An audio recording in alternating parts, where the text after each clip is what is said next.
It's my pleasure to start off this seminar series with a bit of research from another angle, so looking at the genetic influences as well as the direct environmental influences in the relation between parenting and mental health issues. But what I will be talking about, of course, also relates to other associations, to other phenotypes.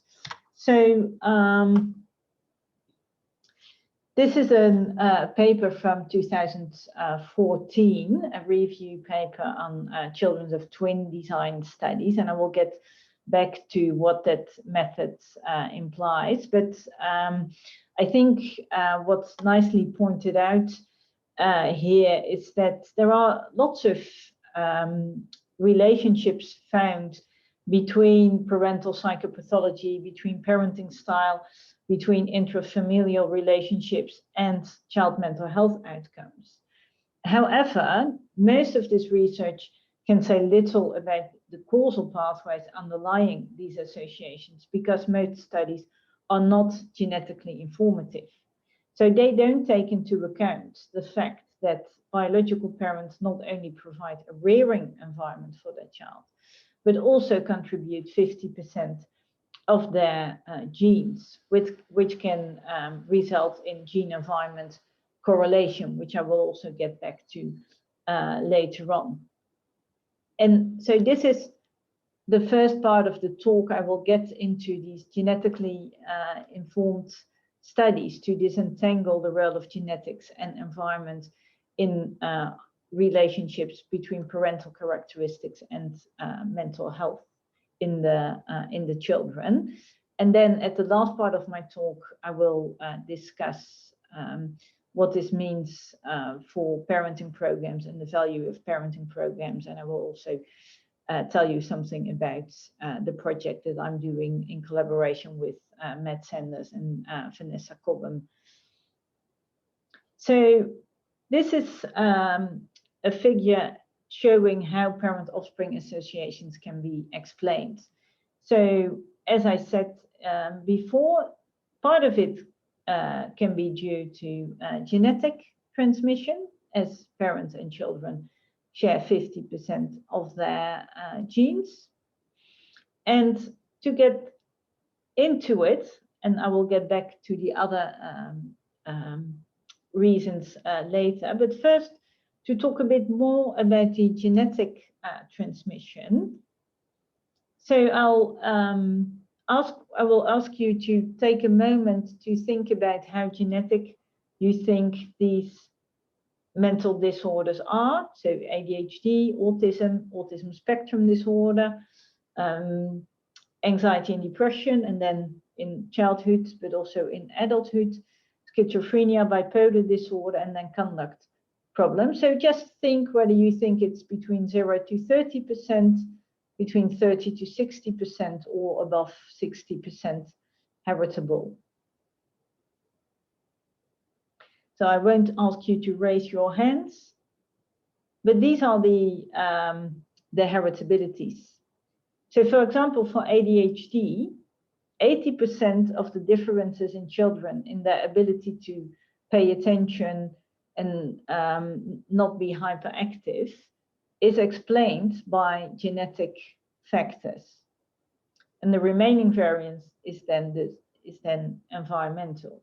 The same for the classical picture of autism, a bit less for autism spectrum disorder. So here you need to think about children with level 1 or level 2 diagnoses.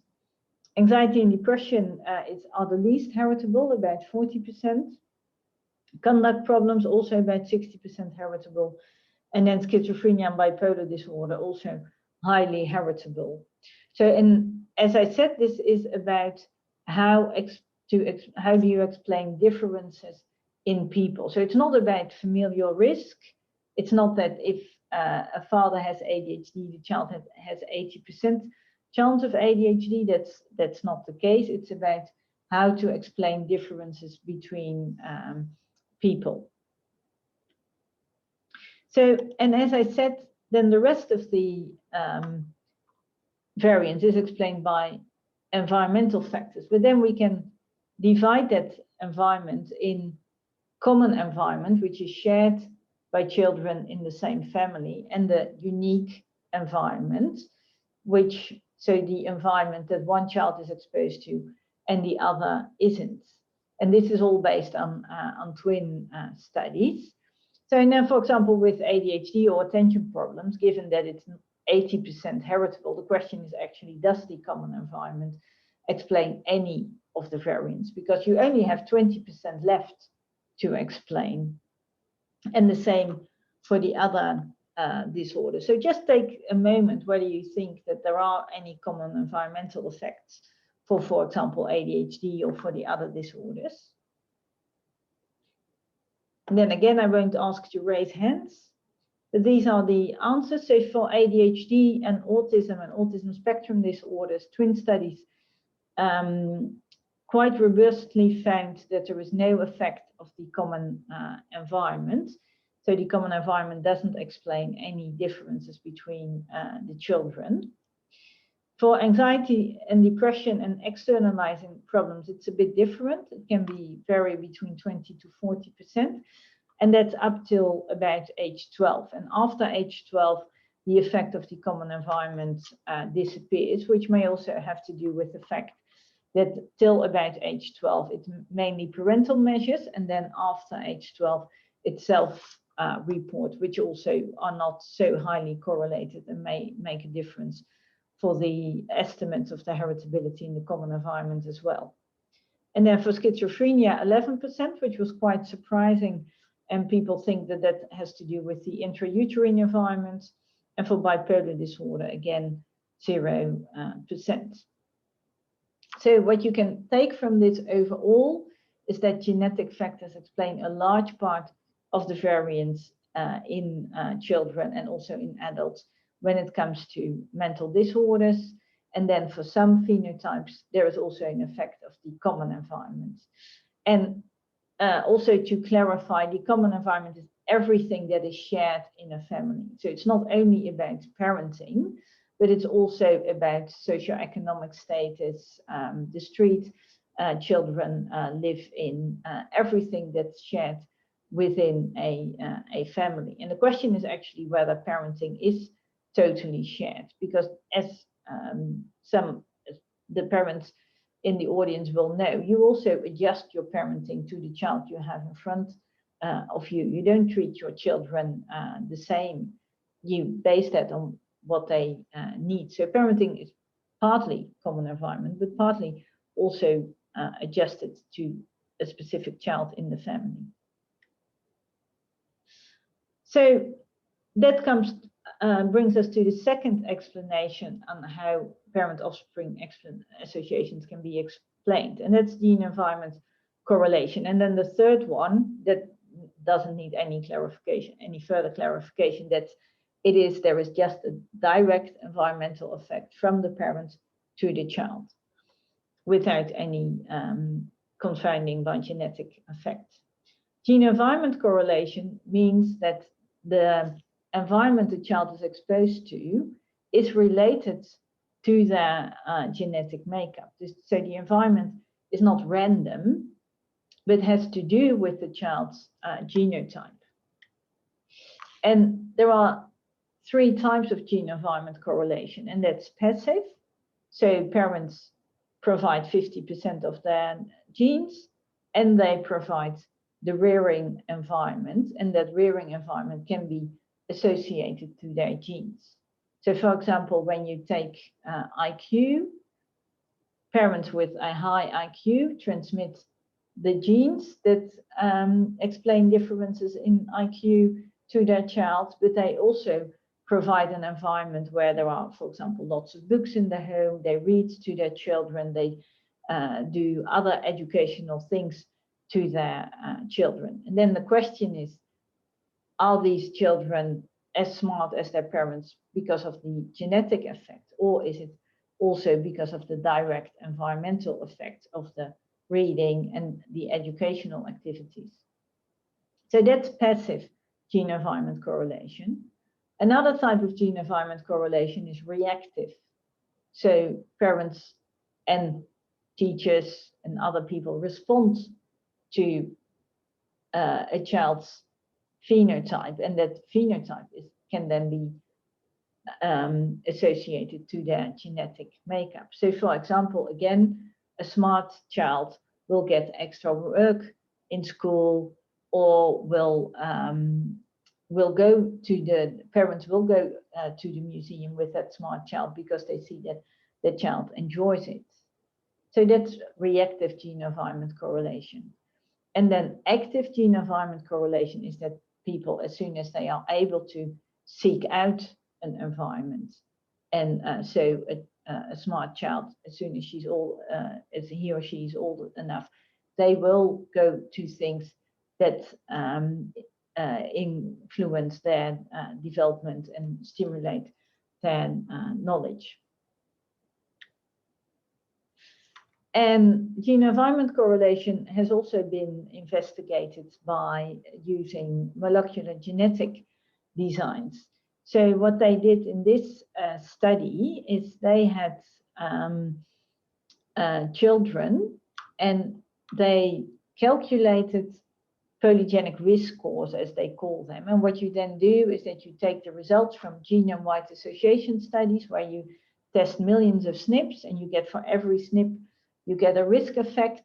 And then by taking those risk effects and taking an individual's genotype, you can come to a risk score that reflects a person's vulnerability to, for example, schizophrenia, or a genetic influence on BMI or educational attainment. And then you can see whether those risk scores are related to the environment that a child is exposed to. So, and what they found is that genes that influence your educational attainment are highly related to the environment provided by the parents. So, for example, paternal education, maternal education are highly related to the child's genes that are related to educational attainment. And also household income, numbers of books in the home, neighborhood SES, breastfeeding, maternal age at childbirth, paternal age, alcohol use during pregnancy, postnatal depression is also related to years of education, but in another direction, whether parents smack or slap the child. So education attainment, genes for educational attainment in the child are highly associated to the environment the child is exposed to. And it's a bit less for schizophrenia. There are a couple of environmental factors associated to risk genes for schizophrenia and for BMI. So their conclusion was that nurture as a genetic component, trait-associated alleles in the offspring explain variation in environment providing parental behaviors. So, and that's clearly gene-environment correlation. Another example of a study of gene-environment correlation is an adoption study, where they looked whether antisocial behavior in children evokes negative parenting, because we all know that negative parenting is related to antisocial behavior in children. So they had these children that were adopted, and they divided the group in children that were at genetic risk for antisocial behavior, and then adoptive children who weren't at risk. And they looked at negative parenting, and then compared the amount of negative parenting the children were exposed to. So, and what you see is that the children that are at risk for antisocial behavior are more exposed to negative control than the children who are not at risk for negative behavior. So, and that's what we call reactive gene-environment correlation. So children with a genetic vulnerability for behavioral issues also are more often exposed to negative control. But that wasn't seen for inconsistent or for positive parenting. So where the children evoked more negative control, they didn't evoke inconsistent parenting, and there also weren't differences with positive parenting. So this is also an example of gene-environment correlation. So these are the genetically informed designs that you can use, and I've already discussed a couple, but I'll explain it in a bit more detail with this slide. So adoption studies are a way to investigate gene-environment correlation by comparing children who live with a biological parent with children who don't live with a biological parent, and so who also only provide their genes. And then you could also look at the environment adoptive parents or step parents provide, because they also only provide environment and no genes. And by comparing the associations and whether the associations are bigger when a child lives with a biological parent than when they live with an adoption parent, by comparing these associations, you can conclude something about whether or not gene-environment correlation plays a role, or whether there is a direct environmental effect. Children of twin studies are a design that you can use. So when you have monozygotic twins who share 100% of their genes, that means that the biological parent of the child shares 50% of their gene, but the co-twin also shares 50% of their gene. So if the resemblance in phenotype between the child and the co-twin is as large as the resemblance with the actual biological parents, that means that the association is purely due to genetics, because that's the only way how this association can be explained. If the association with the biological parent is bigger, that means that there's also an environmental effect. So that's children of twin studies. Then there are matched pair designs, where you look at siblings and compare siblings who are exposed to an environmental factor and others who aren't. And then you can say something about the environmental effect and the genetic effect. And then there are the molecular genetic designs. So for example, the one I showed, where they used polygenic risk scores from the children and looked at the association with the environment. And I will give a few examples again. But first I will tell the overall conclusions. So the things that you really need to take away from this talk. This is a review that has recently been published in Translational Psychiatry.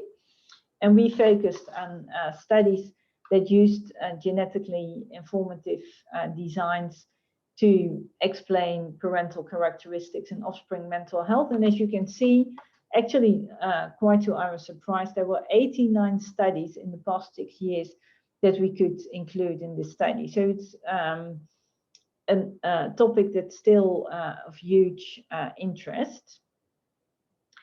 So in here is the summary of the results, and then later on I will highlight a couple of the conclusions.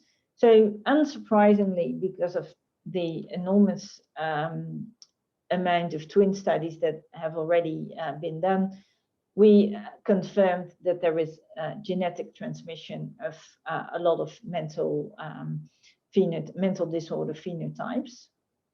And there's also a lot of cross-phenotype overlap. So externalizing behavior in the offspring, for example, is genetically associated to parental depression, and also to parental substance use, and also to parental educational attainment. So there are genes that explain depression in the parents, and that also explain externalizing behavior in the children. And that's something that we see over and over again in genetic studies, that there is a huge amount of overlap in genetic factors for mental disorders. We also found that there are indications that some of the effects of parental characteristics are via the environment. So those are direct effects on the child. So parental depression and anxiety directly impact on offspring internalizing and externalizing problems. And there are also, and that's also the case for parent-offspring associations in criminal behaviors, in substance use behaviors, and in educational attainments. So this is not so much about parenting, but about how parental mental health and children's mental health are associated. There were also studies where they looked at the associations between parenting and mental disorders. And there are also environmental effects of positive and negative parenting on offspring internalizing problems, externalizing problems, substance use, and educational attainments. So as in the end we all expect, it's a bit of both. I would still like to stress the fact that without accounting for genetic transmission, there is a huge risk for misinterpreting associations. And I would like to highlight a couple of examples, or actually only one example, sorry, and that's about perinatal depression. So there's a huge body of literature showing that perinatal depression, maternal perinatal depression, is associated with outcomes in the children and with mental disorders in the children. However, as soon as you account for the genetic transmission, then what you see is that it's not so much the perinatal depression that is of importance. Only concurrent maternal depression has a direct environmental effect. So, and that's what this paper has investigated. And this is the graphs where you can share what I just told you. So this is the graph where they haven't included the concurrent depressive symptoms in the mother. And what you then see is that maternal prenatal depressive symptoms are partly explained by genetic factors and partly explained by the environment. And there is a direct effect from maternal prenatal depressive symptoms to offspring internalizing symptoms. And then in addition, these symptoms are also associated with genetic factors, common environments, and the unique environment, just as I told you in the first slides. However, as soon as you include the concurrent maternal depressive symptoms, this arrow disappears. So maternal prenatal depressive symptoms are still genetic, and that explains the relation with the offspring internalizing problems. And then there is a direct effect from the concurrent maternal depressive symptoms on offspring internalizing problems. So in other words, the association between perinatal depression and offspring mental disorders is explained by genetic factors if the mother, after the perinatal depression, doesn't become depressed anymore.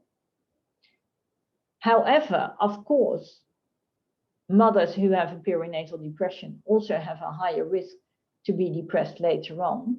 And that then, on top of the genetic vulnerability the children have, adds to the effect on the risk for children to have depressive symptoms. But when you treat a mother with perinatal depression, we should treat them well because of the impact it can have on the relationship with their child at that time. but it's not so much about the outcomes later on. The outcomes later on are mainly explained by the genetic factors and whether that mother gets another depression. And then again, also for the concurrent maternal depressive symptoms, the genetic transmission explains 86% of the variation, and the phenotypic exposure explains the remaining 14%. Then another example of a children of twin study, where they looked at parent-offspring relationship quality and offspring internalizing problems. And they didn't find shared genetic influences. So this is another one of those graphs. And what you see here, so parent-offspring relationship quality was measured via the parent. And as you can then see, is that this is a genetic trait itself. So how parents perceive the relationship they have with their child is also influenced by their genetic makeup. And then there is offspring internalizing problems, which is also partly genetic, as we already know. But these genes and these genes are not correlated, and the effect of parent-offspring relationship quality on offspring internalizing problems is a direct path. The authors emphasized that this path can go both ways. So they modeled it from the parent-offspring relationship quality to the offspring internalizing problems, but they say it can also be directional. So the offspring internalizing problems can also influence the parent-offspring relationship quality. That's not something they could disentangle with this design, but there is certainly a causal relationship between those two phenotypes, which is not explained by genetic factors. So then shortly about the effect sizes. So the heritability is well quantified due to all the twin studies that have been done. The environmental effect sizes were not always reported in the studies that we reviewed, but overall, as far as they were reported, the environmental exposures had a small effect, which is not surprising because when you look at one genetic variant, that the effect on the risk is also very tiny. So a lot of studies take one environmental effect and then look at that particular association with a particular phenotype. But what we now know is that, like with genetic variants where you have hundreds or thousands of genes influencing your risk, it's probably the same with the environment. It's not one environmental factor that's going to make you depressed. It's a huge amount of factors. And of course, these environmental risk factors are then often also related to each other. So then you get an accumulation of risk. But each environmental effect is small. But it's definitely something we should look more into. What are the actual effect sizes when you disentangle the effect of the genes and the environment? So this is one last example of a very recent study, which I thought was extremely well done and showed very important results. So they looked at child maltreatment and did a genome-wide association study of child maltreatment, but then also looked with a molecular genetic design whether childhood maltreatment is causally related to adult outcomes. And they did find genetic variants for childhood maltreatment, indicating that there is gene-environment correlation. But they also found that there is a potential causal role of childhood maltreatment in depression, which only goes one way. So childhood maltreatment increases your risk for depression, not the other way around. And then for schizophrenia and ADHD, there seems to be a bidirectional effect. So childhood maltreatment increases your risk for schizophrenia and ADHD, but on the other hand, schizophrenia and ADHD also increase your risk for childhood maltreatment. And they didn't find the causal effect for physical health conditions. So, and I'm pretty sure that these types of studies will become more popular in the next few years, with getting more and more samples available where children and parents have genetic information available, or where you can have large samples where you can use, for example, Mendelian randomization, where you not even need to have genotypes in both the parents and the children. So, and this is a very neat way to see how genetics and environment both influence outcomes in individuals. So, to wrap up the first part of the talk, needless to say that genetic factors play a large role, but there is also definitely some direct environmental effect.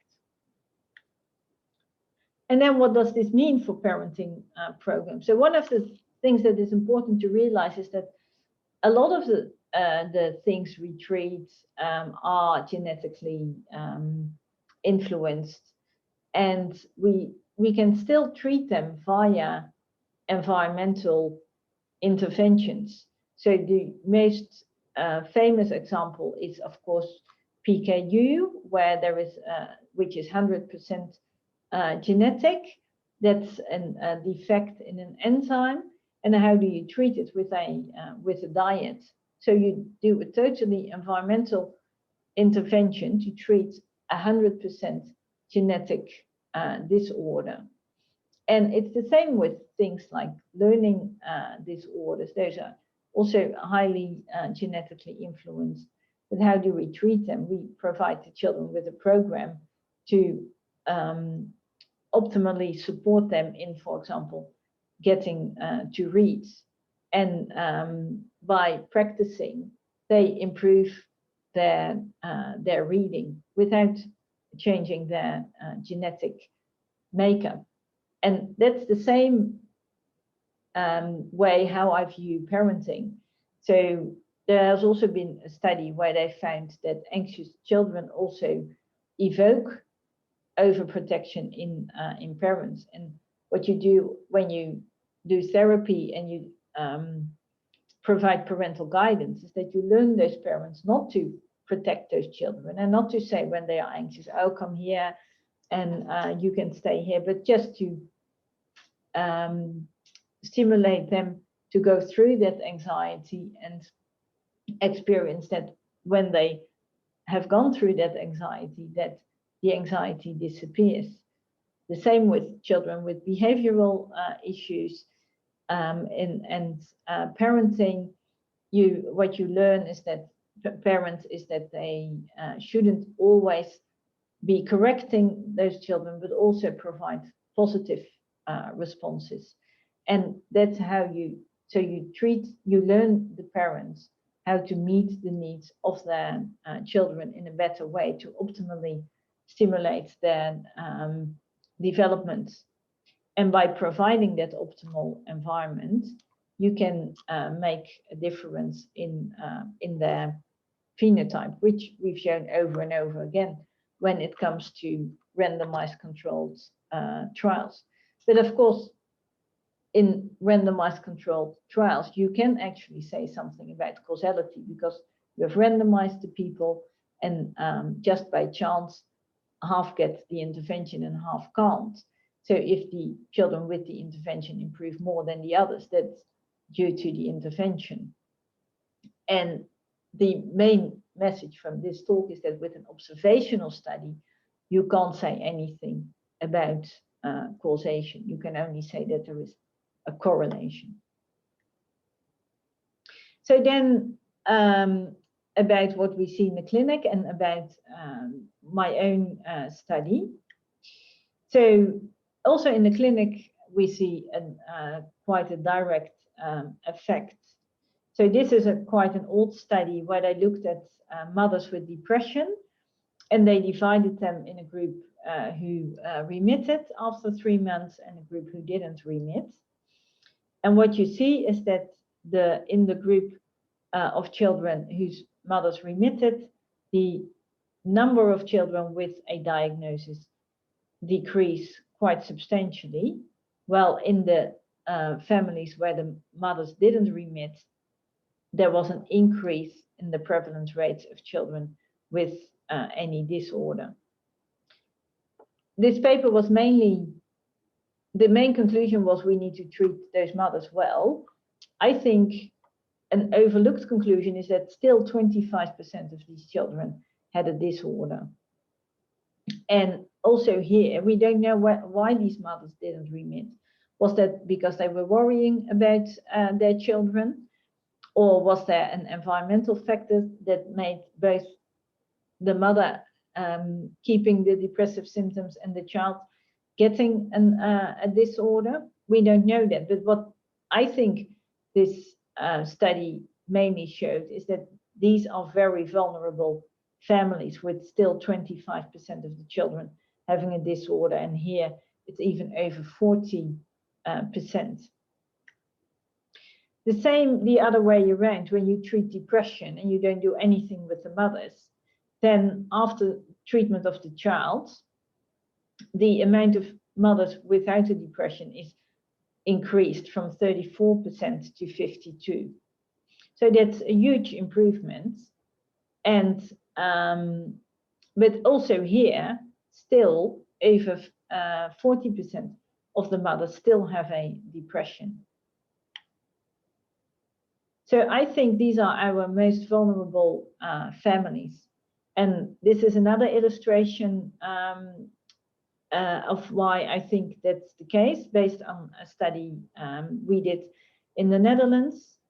So these are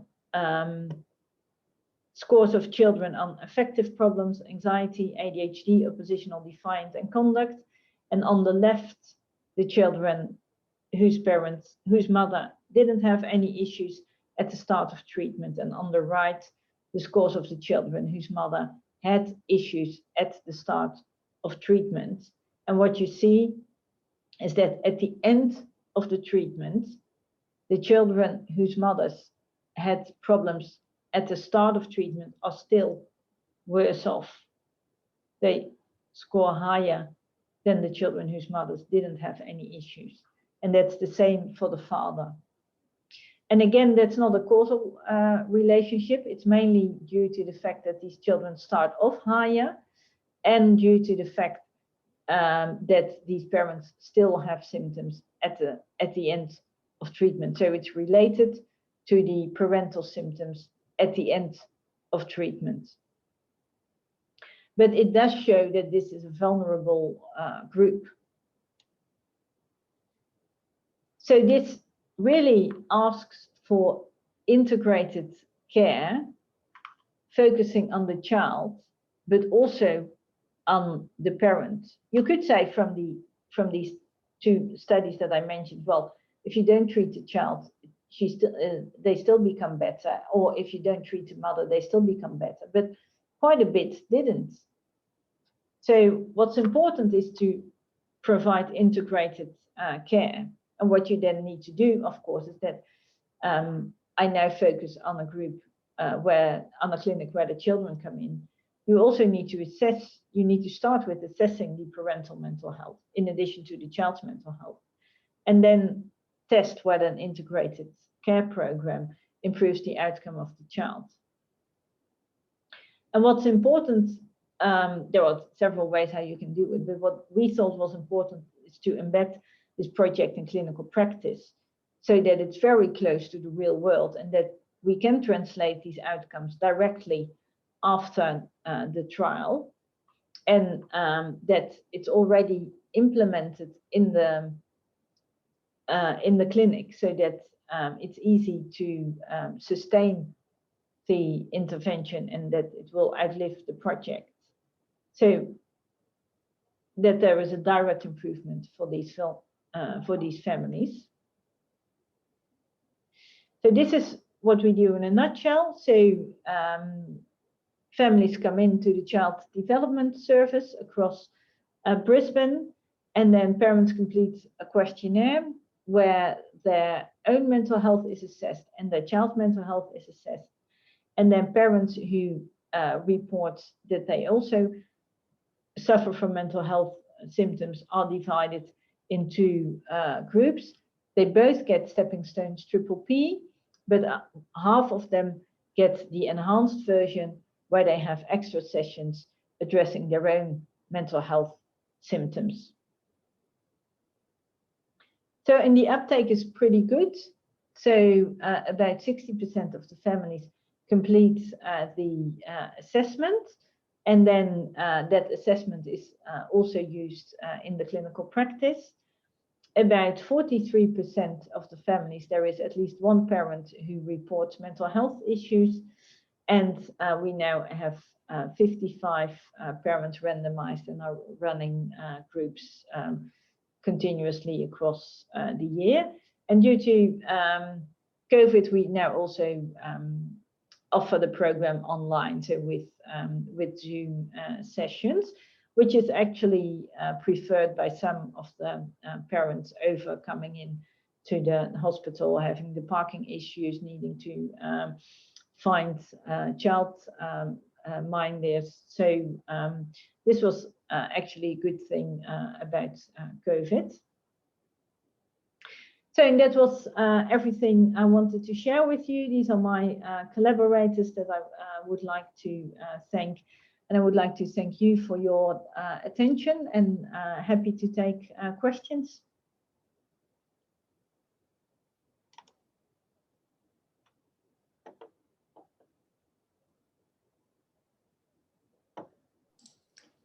All right, thank you very much. Christel, are there any questions or comments from anyone? Can I ask? You go, Sophie. Okay. Christel, thanks. That was really nice and simple to understand, so thank you. I heard Jay Belsky talking a couple of years ago about the practice of possibly where we might get to where we identify children at birth, we look at their genetic profile, we look at their risks, and then we look at who will be most likely affected by intervention. I wonder if you have any comments about how this might be used, this kind of technology, and going forward. Yeah, that's a great question, and it's almost the $1 million question, isn't it? I think in the general population, we won't get to that point that from birth onwards, and I think that's also good. That from birth onwards, we can say, we should do this with this child because they are vulnerable for, I don't know what. The thing with the genetic risk scores is that so although the heritability is high, the genetic risk scores I was talking about don't explain a lot of the variance. And that's because the sample sizes that are needed to detect these small genetic effects are huge. So,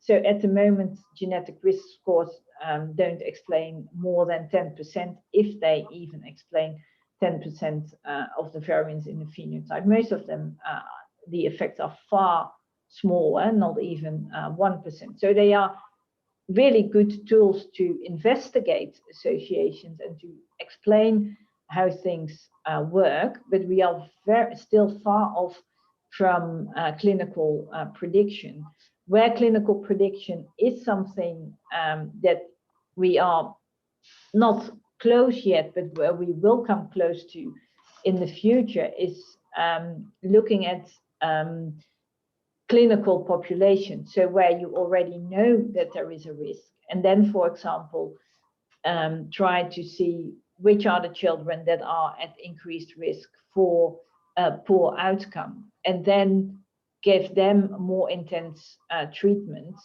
than children who are not at risk for poor outcome, or where you can say, well, they now have anxiety and they do need a bit of treatment, but with that treatment, they will probably never have anxiety again.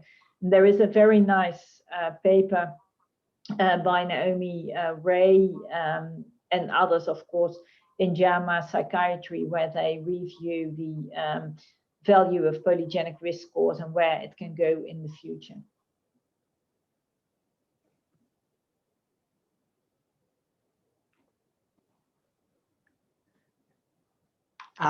This is Mark Dadds. Thank you, Christel, for the talk. Really, really informative and entertaining. Thank you.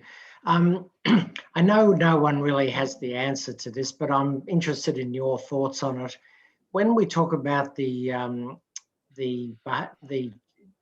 genetically informed studies, most of them are using the twin methodology, where we find effect sizes for mental health effects in children, you know, are quite moderate to large in most cases. As soon as people move to the molecular studies, we, even using polygenic risk scores, we rarely get above 1% or so of the variance. What do you think is going on, and where is the best place to look for the so-called missing heritability that's happening here? Yeah, so there is a very interesting study looking at height. Height is a very good phenotype because in all cohorts where they have genetic information, they have measured the person's height. So it was fairly easy to get to a very huge sample with focusing on the height. And then there was a study where they also they not only looked at common genetic variants, but they did whole genome sequencing. So they just looked at all genetic variation. And that paper showed that when you take all genetic variation, then you can actually explain a huge part of the heritability in height. So the reason why we don't find this for mental disorders is that the sample sizes are just not big enough to find all effects. And the other reason is that we only stick to the common environment, while there are the rare variants who also contribute to the risk for mental disorders. But if we could genotype the whole, the global population, we could probably get to the twin heritabilities. Okay, thank you.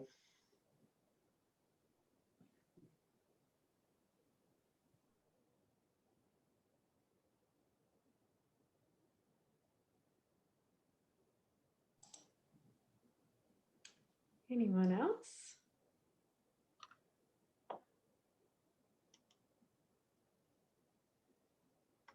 I think that's a testament to the clarity of your presentation, Christel. And I certainly found it very reassuring, that point about, you know, regardless of the origin of the problem, there are things we can do regardless with the types of interventions and the intervention technology that we have on offer. So I think that's a very positive message, because it means we can, you know, regardless of what genes we might have been stuck with, we still have options, right?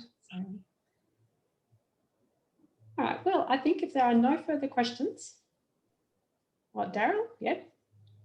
No, just coming on to say bye, and great presentation. I absolutely agree with you, Elena. That was a really positive takeaway that I took from your presentation, Christel. The potential impact of you know, environmental or external factors, despite the fact that something might even be largely or 100% genetically determined. So that was very reassuring.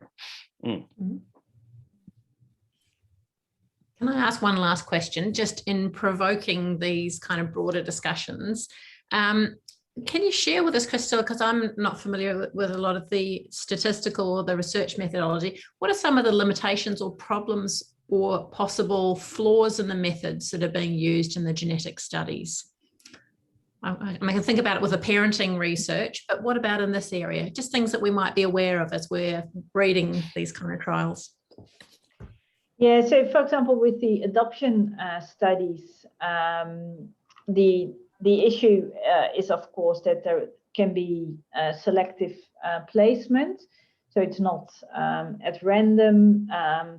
There are already there can be intrauterine effects on the child that are just seen as genetic effects, but that there are intrauterine effects. With the twin studies, there was a large amount, well, not a large amount, but there was some criticism thinking that the amount of environment monozygotic twins share is higher than with dizygotic twins. The twin cohorts themselves have looked into that, and that doesn't seem to be the case, that there is so much difference in the amount of environment that is shared. Maternal and paternal report instead of self-report, or only a single parent, that's always an issue. And those twin studies are all done in mainly Caucasian populations and with a reasonable SES. So you can imagine that families that are poor, that have difficulty getting food on the table, they are not going to complete a 10-page questionnaire about whether or not their child sometimes hits somebody. So we definitely miss out on that vulnerable group of children. And we also miss out on other ancestries, and that's an issue with molecular genetics in general. That it's mainly based on the Caucasian populations.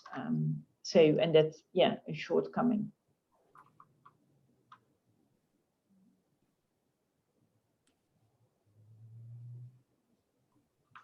All right, well, thank you very much, Christel, for a very interesting presentation, and thank you everyone for taking part. Hopefully we'll see you next time.